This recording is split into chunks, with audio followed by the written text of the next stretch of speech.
ছোট্ট এক গ্রামে থাকে রামু। তার ছোট্ট একটা ঘর। রামুর ঘরে অনেক অভাব। কোনোভাবেই অভাব যাচ্ছে না তাদের ঘরে। মোট ৩ জন তাদের ঘরে, রামু আর রামুর মেয়ে আর তার গিন্নি। বাবা, তুমি না আমাকে বলেছো খেলনার পুতুল কিনে দিবে, আমাকে তো একটা পুতুল কিনে দিলে না তুমি। আরে মা, তুই তো দেখতেছিস তোর বাবার কোনো কাজ নাই, তোর বাবার একটা কাজ জুটতেছে না। বাবা একটা কাজ পেলে তোকে কিনে দেবো খেলনার পুতলা, তুই চিন্তা করিস না মা।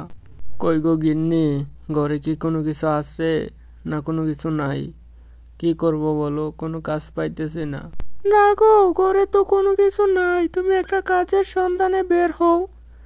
এক কাজ করো না, জঙ্গলের দিকে তো একটু ঘুরে আসো, দেখো কোনো কিছু পাও কিনা।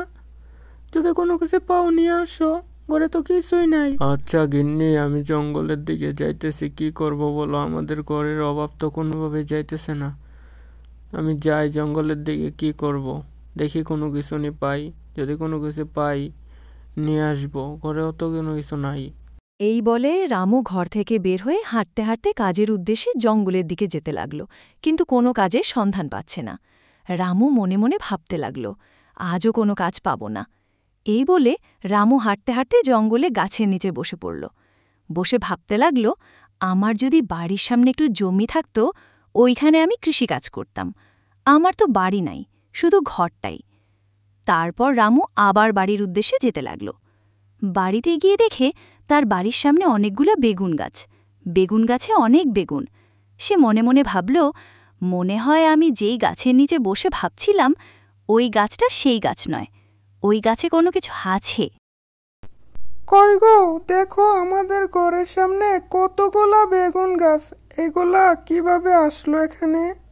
আরে গিন্নি, আমি তো জানি না, কিন্তু আমি একটা জঙ্গলের নিচে বড় একটা গাছ ছিল, এই গাছের নিচে বসে ভাবতেছিলাম যে আমাদের যদি একটা ঘরের সামনে কোনো কিছু করার জায়গা থাকতো, জমি থাকতো, মনে হয় ওই গাছটা থেকেই কোনো একটা কিছু হয়েছে। আমি আবার যাই, গিয়ে বলবো যে আমাদের যদি 2টা গরু বা ছাগল থাকতো, তাহলে আমাদের সংসারটা অনেক ভালো যেত। কিন্তু তুমি থাকো, আমি যাই। রামু আবার হাঁটতে হাঁটতে চলে গেল জঙ্গলে।